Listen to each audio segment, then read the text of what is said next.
Hi. Remember the last time you had a crush on somebody or there was a person you were simply interested in? How hard did you fantasize about who they were as a person, with only Instagram glints and small information to go off of? What if I told you there's a method to gain insight into this person as an individual with a few interesting informations about their birth? Today's topic will be on the art of determining personality based on indicators of birth, such as blood type, astrology, and Celtic Druids. I, at a very young age, became somewhat focused on personality indicators. I've had many conversations on them. I had unknowingly throughout my life made things such as blood type, personality indicators, and astrology a very ongoing presence in my life.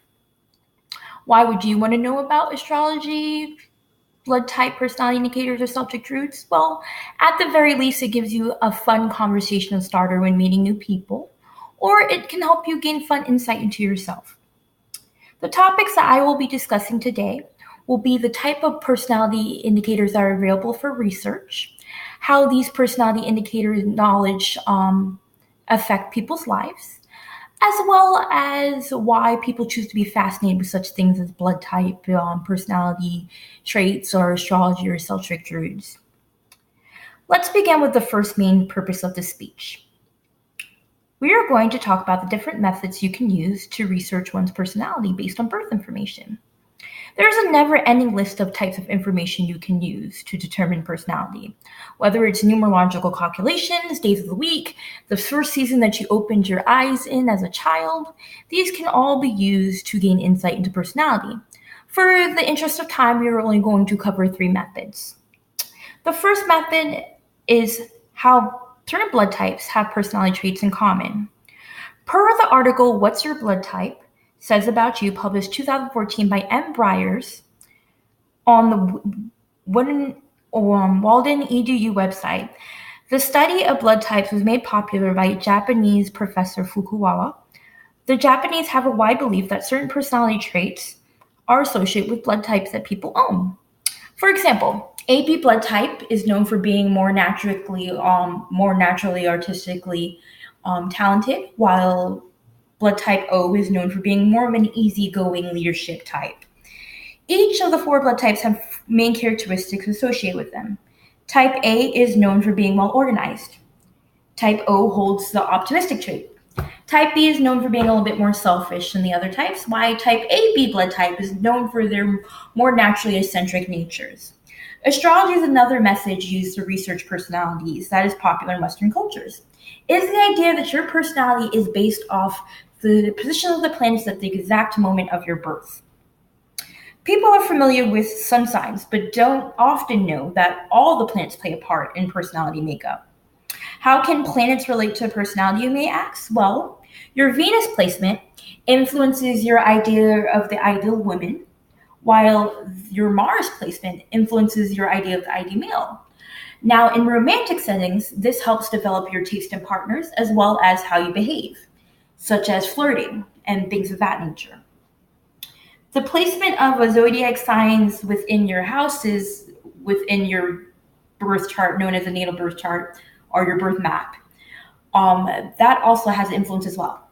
An example, your first house, known as your ascendant, not only influences your personality that you present to the world, your first personality that you try to present to the world, but it also influences certain physical traits. The next method I will briefly touch on is Celtic Druids. The method is based on one's birthday being associated with a tree type.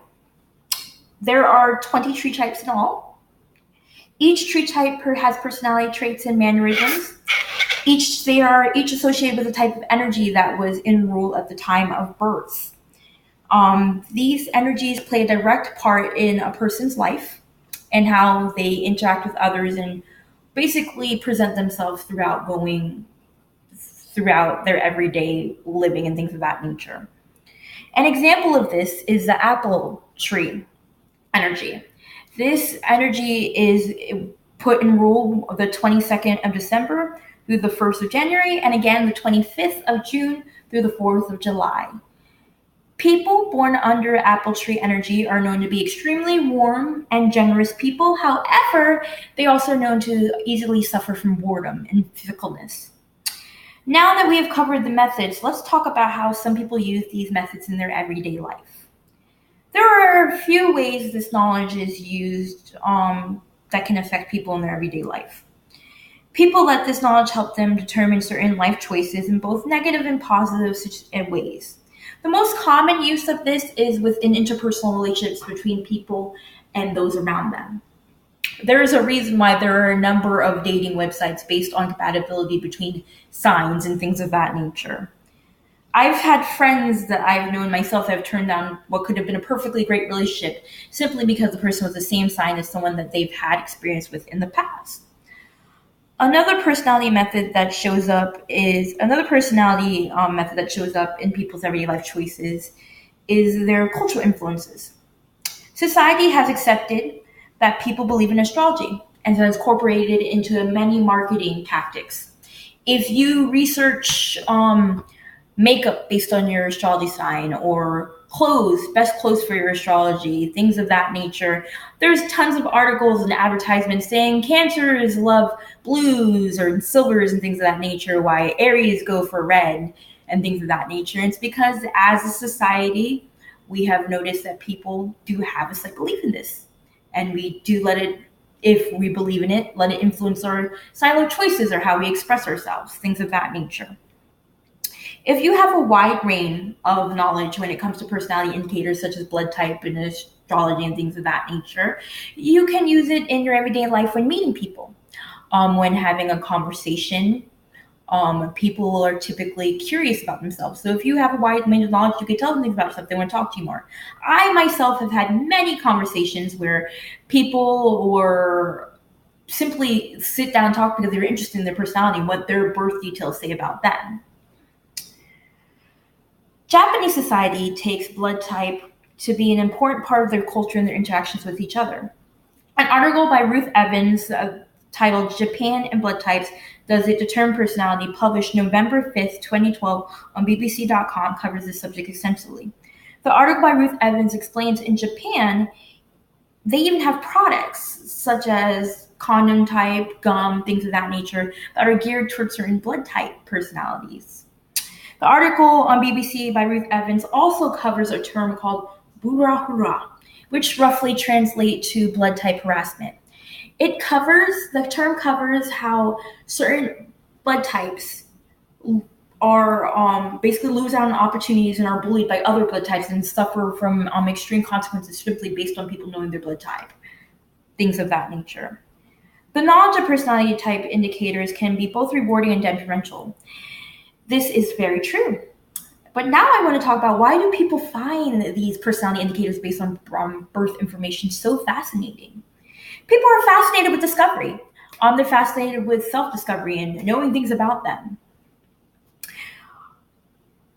An article in the independent website published February 5th, 2017 by Rachel Hosen puts the statistic at around 58%. People 18 to 24 believe in astrology in some way, shape, or fashion. 58% is a pretty big number, so there are people out there that are fascinated with this practice. The people being fascinated with blood types and astrology and Celtic roots, it makes sense. And it's because society has long had a need to put things into recognizable groups. Society has an ongoing trend of wanting to be able to process information with less gray area and have sort of a group or a placement or some type of explanation for things around them. So astrology in a sense gives them a way of categorizing and making people into groups and things of that nature, because that's what we're used to and we're comfortable with as a society. The other reason for such fascination with astrology or other birth-based analysis of personalities is these methods give people an opportunity to sort of not have to look deeper into certain personality traits that they may not want to find the real reason behind. It gives them sort of an out, if that makes sense. In some conversations with people, individuals in the extremely bad cases have blamed their bad behavior on their birth analysis personality indicators. I've heard them say things as, I'm not inconsiderate, I'm just a so and so sign, or my blood type's like this, or my tree type's like this. It's not me, it's not my fault, it's just my nature. It helps them continue their bad behavior without taking responsibility for the pain that they've caused to others around them. Sort of giving them off the hook in the interest of, oh, it's my nature, it's not my fault. Another reason why people are fascinated with birth personality indicators is how easy it is to find relatable information within the descriptions. The descriptions for personality traits are very vague in nature, which make it easier for people to find pieces of themselves within those personality descriptions. The connection to truth, even vague connections, help people believe that astrology signs or blood type indicators or anything of that nature can basically be credible. They feel a connection. Oh, that's true about me. No matter how vague or general it is, they feel that connection. Especially good traits. Good traits are known to bolster this sort of effect in a sense, because basically, if someone reads, you are a wise person, most people are going to agree, yes, they're wise. So they're more likely to sort of latch on to that description as, I'm a wise person. It was fun discussing our topic today, the idea and research of birth indicators and their effects on personality is a subject I've been passionate about for most of my life, and it really is fascinating to me. So I hope that it was fascinating to you.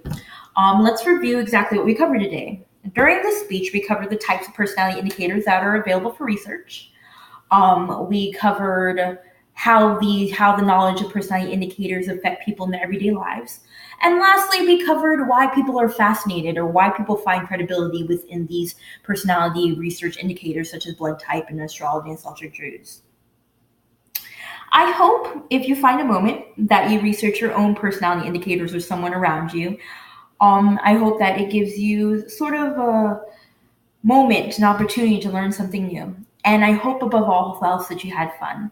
Thank you for spending this time with me.